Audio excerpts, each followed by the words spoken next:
All right, so let's get started. It's the February 2022 update. We've got a lot on tap, a lot going on in the markets. I'm Will Woodall. I'm here with Mike Rarey from CAP STRAT. Yeah, we're going to take you through markets for February and talk about what all this volatility and the Russia-Ukraine situation has brought to us and what we expect for March.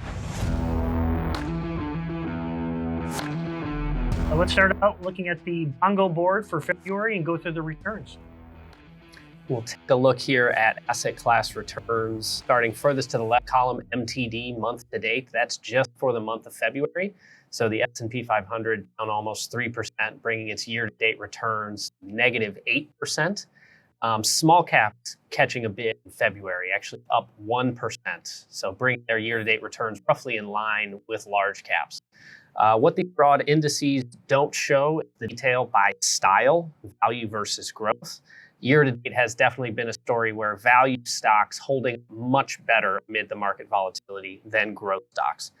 Value stocks, by and large, down something like 3% year-to-date compared to growth stocks generally down about 13 or more, depending on market cap. Negative returns in the foreign equity space, obviously with the rapid escalation of everything going on in Russia and Ukraine, definitely hampering returns there. More negative returns within the bond market, interest rates generally moving higher, starting to see credit spreads widen out as well, particularly in the emerging market bond space. You can see the JP Morgan Emerging Market Bond Index down 5.5%. Russian sovereign bonds only represent about 1% of that index. And if we were to update that weight through today, it'd be even less than that, given the value of those bonds. It's basically gone down quite a bit. The green on the board comes in the commodity space. So a diversified basket of commodities up 6%, seeing tremendous gains across agriculture and energy, crude oil, wheat, a lot of things that Russia exports and Europe and the rest of the world needs. All of those things getting bid up. Tremendous return for commodities year to date and over the 1 year. Right. Awesome. So let's take a look at the S&P in detail, and we've broken it up between what happened pre-Russia-Ukraine and what happened post. We were already on a downtrend to start the year, largely due to growth expectations coming down and consensus forecasts coming down for GDP growth. But take us through what we're seeing here on the graph. Yeah, so year to date, once again, the S&P total return basis down 8%, but this is what it's looked like. So this is volatility at 30-minute ticks. So we had the high at the start of the year, intraday high 48.15 on the S&P 500. You can see then for basically through about mid-February, the S&P going from the high down more than 10% at one point intraday. So that's represented by that red dashed line. That is technical correction. Started to recover some of those losses. During this time period, sort of the first segment of the year, it was rapidly rising rate hike expectations that drove negative returns for U.S. equities.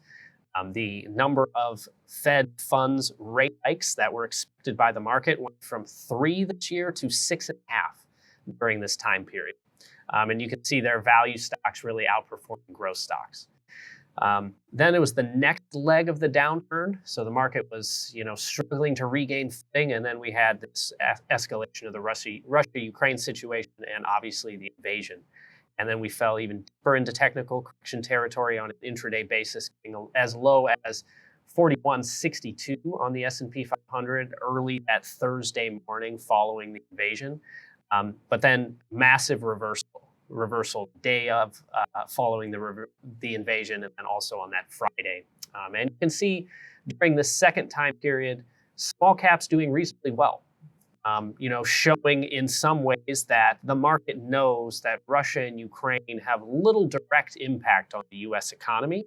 And so small cap companies that were tremendously oversold, whether people are buying them back because of short covering or saying, hey, these businesses aren't going to be that impacted by Russia-Ukraine, they generally outperform. I think under the surface, we saw a lot of repositioning of capital during this period where people were rotating out of certain winners into stocks that they felt were at better values.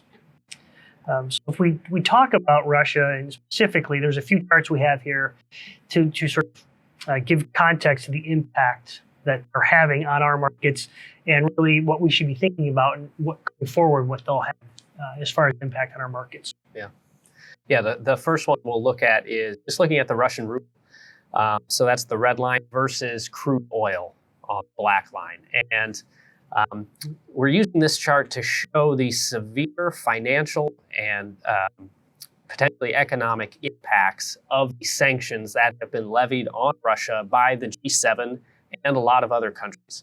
So we talked about previously that first set of sanctions the week of the invasion. They were harsh, but those needed time, definitely time to take effect. Over the weekend, coming out with much more stringent, much harder sanctions. So removing almost all Russian banks from the SWIFT system. You can think of the SWIFT payment system sort of as Venmo for global banks. It's how they send money to each other. So they have been cut out. Additionally, seeing for the first time really ever on this scale, sanctioning the Russian central bank.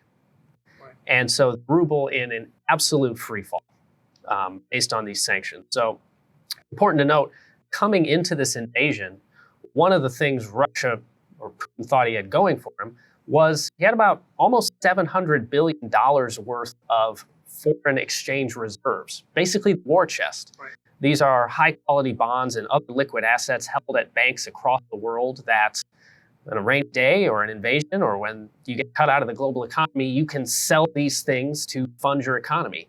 When the G7 nations came out and imposed sanctions on the central bank and basically paralyzed Russia's foreign reserves, they no longer have that war chest at their disposal. So, it's pretty much unprecedented, and Russia has no options left really to defend the ruble. Right.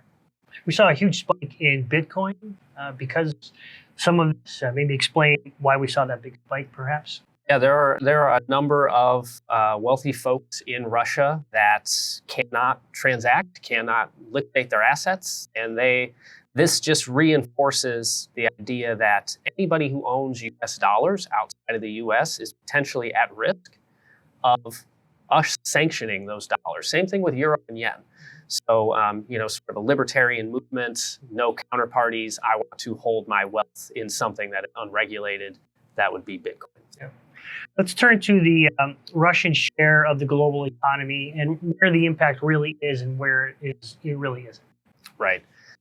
So think about what are going to be the knock-on effects of all of these sanctions and the coming Russian currency collapse, the coming Russian economic recession, potentially a Russian financial crisis, defaulting on sovereign wealth. All of these things. What does that mean for the rest of the economy? Well, the somewhat good news here is Russia only accounts for about 1.8% of GDP, less than 2% of exports and imports. Ukraine is only 0.2% of GDP. So the direct impact of people losing out on selling things to Russia or buying things from Russia, it's not going to knock global GDP too significantly. And the impact here in the US is even smaller. It's pretty much negligible. The larger impact will be in the commodities markets. You can see Russia makes up 17% of gas exports. So natural gas, 11% of oil, also significant share of metals and minerals. And then agriculture as well. So wheat, Russia is 11% of wheat exports, and Ukraine is another 7%. So you're definitely going to see inflation in commodity markets, which in the long term can have an impact on inflation globally. But in the near term, the economic effect for the rest of the world should be relatively limited.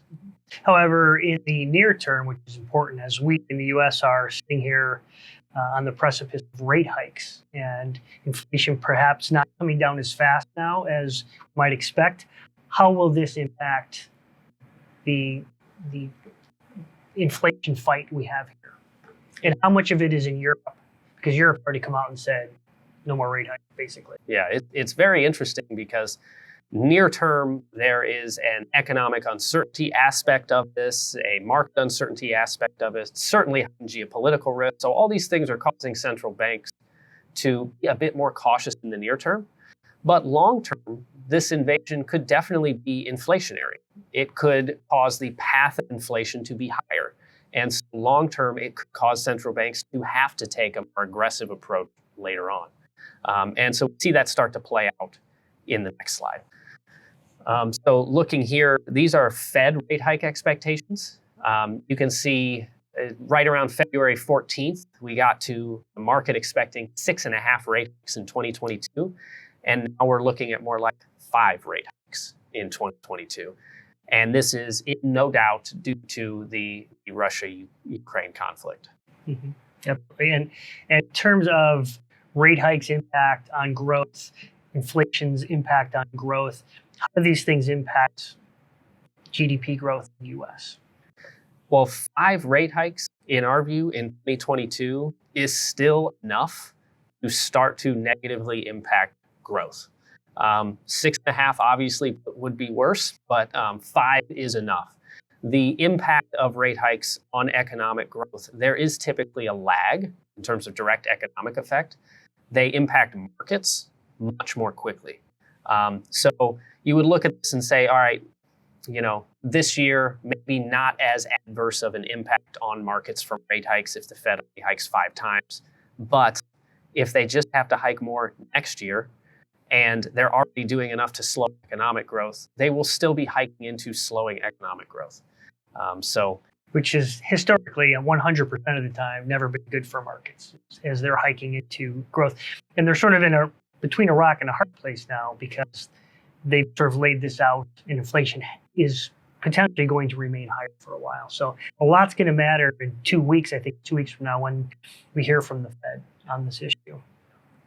So let's turn to the next topic, which is, I think, pretty relevant today since all restrictions, I believe, were lifted here in Illinois today, and give us an update on sort of COVID indemnification as we're calling it. Yeah, COVID-19 was a key theme in our outlook, basically saying that this will be the year that policymakers and individuals start to treat this more as an endemic as opposed to a pandemic, and that will be very helpful in terms of GDP growth as well as helping inflation come down. So the big news is the CDC issued new guidelines.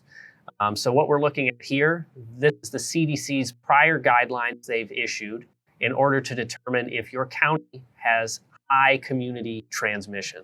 If you have high levels of community transmission, that basically means you should do things like social distancing, masking, limiting size of gatherings, so on and so forth, all these different types of measures.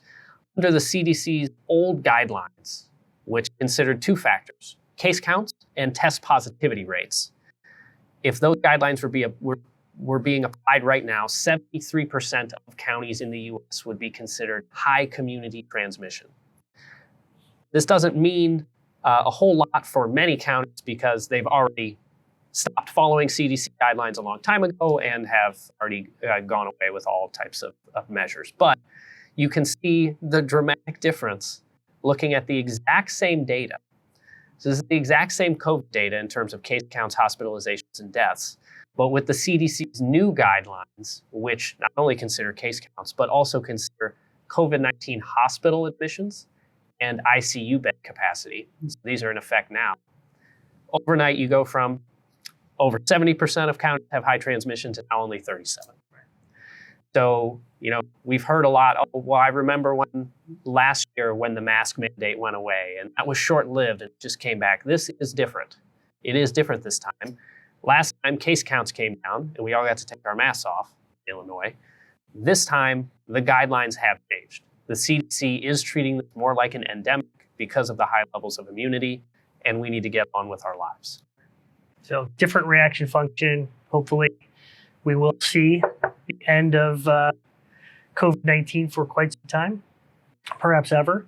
But let's take all of this and translate into our outlook and changing probabilities of our outlook.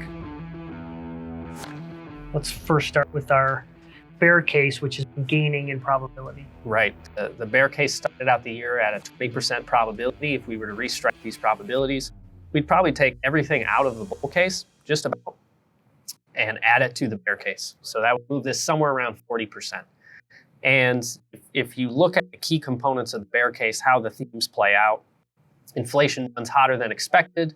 That basically means central banks have to hike far more than anybody would like. And that's a bad thing for markets in the near term and a bad thing for the economy in the medium term. And year to date, it has felt a lot like this. We're not down. We're not down quite as much as on the S&P 500 as what would be implied here, but it tastes like the bear case. And so it begs the question, we're only 2 months in to the year. Does this mean we're doomed for the bear case for the rest of the year? Or is this an opportunity, basically, you take your licks early in the year and you set yourself up to move into, say, the base case later on? And so that is basically what we're debating. It's key to remember that the markets will move in and out of these different scenarios throughout the year. 2 months does not make a full year. Because rate hike expectations are so high right now, sitting here in February, the market now expecting 5 rate hikes. That's still elevated. That does give the Fed more room to underdeliver. So that is key. This is why we have not taken any probability out of the base case, because we still think it is the most likely outcome. There's plenty of opportunity still for inflation to come down and moderate towards the middle of the year and later on in the year. There's plenty of opportunity for earnings to accrue to S&P 500 companies and force the market higher. There's plenty of opportunity for geopolitical risk to ease somewhat. And so the base case still is on the table. Still at a roughly 60% probability. And these things change pretty much daily. There's a lot of new information coming in. We're seeing we've got 2 months of Q1 GDP information, and consensus expectations are coming down. We're sort of approaching probably the toughest comp periods ever in history for things like corporate earnings. So there's a lot of information that will be coming in the next month to 2 months that'll help us sort of navigate through this time period. But certainly, as you said, these probabilities will change day to day, month to month. Well, that's it for this month. We look forward to keeping you up to date on the Russia-Ukraine situation and the volatility in the market. If anyone has questions, obviously feel free to reach out to us. And thanks for your time.